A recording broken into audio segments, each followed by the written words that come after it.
Hello and welcome back. It's 2021 and we've been a little bit quiet over the last month as we're commercial florists and we've had a very busy time delivering flowers to everybody over Christmas. We're back now and I've got some exciting designs to share with you in 2021 and hopefully we'll be back to loading videos once or twice a week. Now I'm starting today with something that's maybe a little bit different. We've looked at back to basic designs and today I'm creating something that's a little bit more unusual maybe and a little bit more creative. These tripod sort of stands are very fashionable at the moment. This one came from one of those very cheap supermarket stores and it's just a black frame. And then what I've done is I've used a hat box. So this is the commercial florist sort of style hat boxes that we use a lot to add flowers into and deliver as thank you gifts or missing you type of gifts. And what I've used is some different textured material to create a little bit of an interesting container. I picked up some very cheap fabric. It was actually a skirt, a mock sort of snakeskin and leather skirt. And I've cut it into sections and I've used it to cover the hat box, and I've also trimmed it with a little bit of fur, and the fur came from Southeast Sundries, so they possibly might have some of that still in stock. And then I've used half a block of pre-soaked floral foam in there to give me my mechanic to create the design with. Red flower, this is called Scadoxus, or that's at least how I pronounce it. I believe it's a South African flower, referred to as the blood flower, and it's almost like a little tree, a little sort of branch effect. It has gorgeous little red bracts or stems. I'm not really 100% sure what it is, but I thought that the colour worked really well against the very dark red, so we have two completely different shades of red, and it's very textural. So quite an interesting one there to work with. So those two flowers there. This one you might have seen before. This is one of the asparagus family, and this one is Foxtail fern, and it's one I love to use. It's one that can be manipulated and bent into shapes. This one has a gorgeous cascading habit, and you can see why it's called the Foxtail fern, because it does look exactly like a fox's tail. And again, lots of contrast in its texture. It's very fussy and very busy and very tactile. And I've chosen that one because my other types of foliages are very flat. So there's not a great deal of interest in the texture. It's a very flat leaf. You might recognise these as being from the Yucca tree. Now I'm quite fortunate as I work by some tree surgeons, I might have told you before, and I quite often get given foliages or branches that they either can't chip or they can't dispose of. Now the Yucca is quite a stringy foliage, so if they are cutting this down in somebody's garden, they can't put it through the chipping machine because it damages and breaks the machine. So I'm quite lucky in that I've been given this enormous big branch of Yucca. And then I have another foliage which you might not have seen before. This is called a Rhapis Palm. Again, very, very long lasting, very versatile. This one is actually, I haven't cut that, although it looks like I've given it a little bit of a trim. You can see they're almost like a half moon in their shape. You can join them together to create almost a full sort of circle. Very, very versatile. You can cut them and manipulate them. You can roll the leaves and staple them. You can cut them shorter, and you can use them in so many different ways. One of my favourites, I absolutely love the Rhapis Palm, and also it repeats the circular shape of my container as well. So we have that rhythm and repetition that is very important within flower arranging and floristry. And what am I going to do with it, you ask me? Well, we shall see. Okay, so we're going to use the palms to create a little bit of a backdrop at the back. I think I'm going to trim it just a little bit so that it's not quite so tall. And I'm just using the sharp scissors just to lose a little bit of the height. And for a moment, I'm looking at the front. You're looking at the back of the design. And I'm going to do something that's front facing, and what I need to remember is that I don't lose the lovely contrasts that are in that container. So I've spent a little bit of time covering my base. What I now obviously don't want to do is to cover all this lovely textural material. It's very attractive and I want it to be shown off. So I need to keep my arrangement higher than the base itself. And I've gone a little bit off centre there with the start of the foliage. And I'm going to use these lovely Foxtail fern. So if my memory serves me well, this is Asparagus densiflora Myers. There are a whole host of asparagus ferns that you can learn to use in arranging. And I'm going to just create almost clusters of my foliages so that we have a little bit more of a modern sort of feel to it, as opposed to very traditional materials all mixed through. So I've got a lovely little bit of width, some height there at the back. I'm just going to pop another one of the Rhapis Palms in at the back so that I'm completely covering my floral fauna at the back. You can see already just one nice big leaf there completely covers my foam at the back. And we'll just move these out of the way. Now these lovely pieces of Yucca has a little bit of damage there on the end, and we're just going to cut that off. Now again, it's a very robust and versatile plant. You can quite easily tear this in half like you would do with maybe a phormium leaf, and that you get that sort of effect with it. And you could maybe roll that and staple it into different positions, but for today I'm going to leave them whole. And I'm almost going to echo the shape that I have on this side. Let's just move these out of the way for 1 second. I'm almost going to echo this shape on the opposite side, but I'm going to have it in a different position.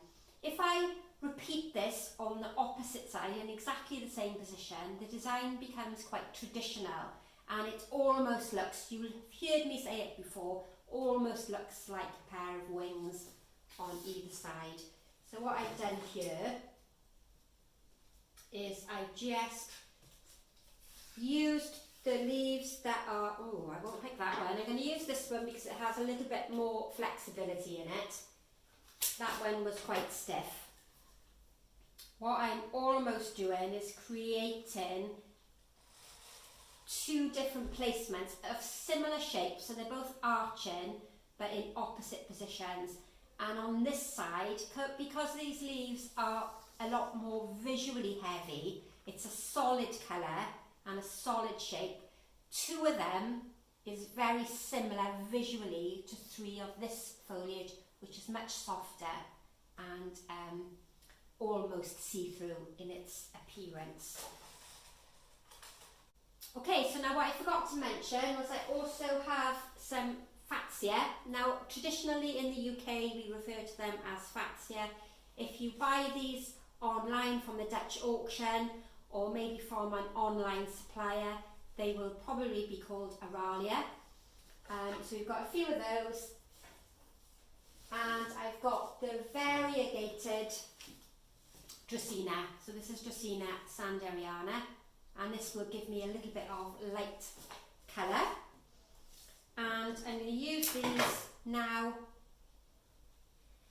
on the opposite side again, so that I'm creating a nice large sort of outline shape but without making the two sides identical.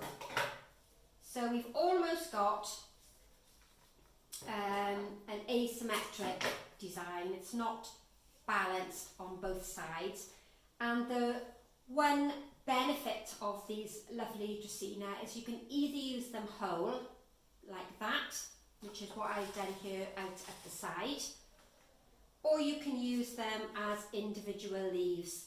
So quite versatile, brilliant in little buttonholes as well if you need to bring a little bit of variation in colour. And that's what I'm going to use towards the front. Again, it will be small enough that it doesn't cover that very decorative base that I've got.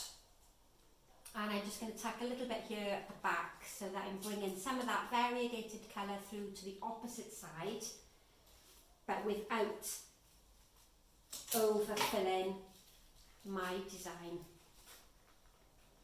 Okay, so bringing that in from one side to the other. No particular formal shape. We're not looking at the very traditional formal shapes, those geometric shapes that we looked at in our first series of videos. This is more of a little play about with the different flower types that I have. And again, I've just brought a little bit of that colouring through onto the opposite side there as well. Now my Fatsia, again, they're a really large leaf, so I'm going to select the smaller of the head, and I'm going to sit that at the front, pop that one back in on the top, and that now gives me coverage there of my foam at the front without hiding that very decorative base that I've got. Now this decorative base that I had was made for a corporate customer. They were having a party back in the day when you could have a party. They were celebrating the opening of a hairdresser's, and they wanted something that would match and coordinate with their interior design. And they had a lot of textural materials, lots of leather and lots of fur. So that's how we came up with this sort of idea. And you can see there now, with just using a very wide selection of foliage, I've almost covered my floral foam completely, just allowing myself enough room to create a design with those lovely red roses that I've got. I'm just going to slightly move one of these, give it a little bit more space. Okay, so let's just clear this rubbish away and consider where we're going to put those flowers. Now I'm considering cutting them down quite short because the foliage is really very attractive, and I want the foliage to be shown off for its textures and its various colours. And I think what we're going to do is just bring the red rose from one side of the design through to the other. Now the rose, of course, traditionally as florists we would remove the guard petals on the outside. I have done it with quite a few of the roses already, and if you see me pulling off any, it's just because they're maybe a little bit damaged. And I'm just going to group them together so that we have some big sort of strong placements of the foliage. Now my lovely Fatsia leaf there at the front is just where I want to put my red rose. So what I'll do is I'll just push the stem of my red rose through the centre so that we have the rose almost sitting straight on top of that Fatsia. It doesn't do the leaf any harm, it doesn't damage it at all. And I'm creating my sort of focal point here in the middle with all the various textures. And I think I'm going to continue this almost sort of lazy line through onto the opposite side. A little bit closer closer together. Now you might be thinking, why have I used red roses with a brown base? Well, my first answer would be because there aren't a great deal of sort of brown flowers available. But if you've learnt your colours and you've learnt your colour wheel, then from red, if you add black, you get brown. So really the brown base originates from that red colour, so it's all the same colourway. Now I'm just going to remove that one because it's sitting on top of my rose and it's hiding my rose a little bit. And then we've got one more. Now I think I might go a little bit taller with this one. I was going to keep them all quite low down, but I think we need to have a little bit of colour higher up there at the back. So I've just brought almost a sort of very lazy line there through from one side to the other. Not anything planned, you know, we're not following any formal rules or regulations regarding shape, but a little bit of an interesting design. And then to give me a little bit of contrast, I think I'm just going to go down with these little blood flowers. Now I will link the name below. It's Scadoxus, or at least that's how I think you pronounce the word. I might be completely wrong, so I do apologise to the people that have this as a native flower. I'm just going to cut this one in half because it's a little bit large for where I want it to go, and it'll tuck down quite nicely there behind my red roses. So how do we think that's coming together so far? So my red rose that is angled out a little bit to the side, I'm just going to move it so that it comes more down towards the front. I think it's going to be a better shape. I think that more formal line down to the middle is a little bit more attractive against the foliage.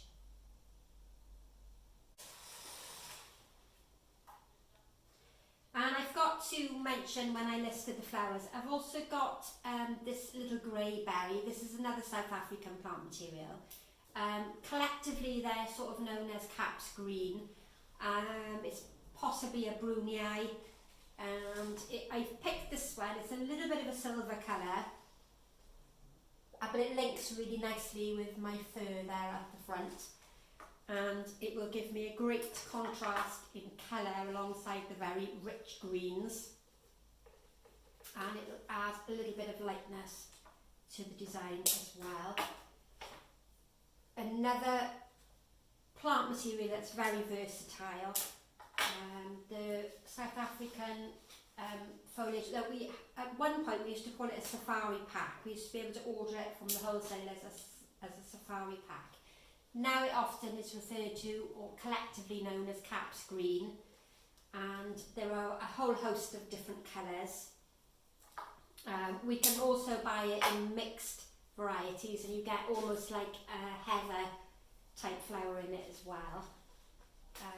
Quite often if we're looking for a silver foliage for a wedding, this is a really good option and a good place to start. And I think after this placement, this design is pretty much finished. I didn't want to overfill it with flowers, I wanted the foliage to speak for itself. So the main concentration of the foliage, of the flowers is there towards the middle. I'm not losing the textural quality of my base. It's something maybe a little bit different, might not be something that you would find attractive, but we've looked at so many formal designs. I thought today would be something that you would find a little bit more interesting. So welcome back. Don't forget, if you've been enjoying the videos, to subscribe to the YouTube channel. It really helps other people find the channel if you can comment or like one of the posts. And if there's anything you'd like to see us create, I know I've had a big list of one lady. If there's anything that you would like to see explained, then send us a message and we will certainly look to work on a design in 2021. So bye for now and enjoy.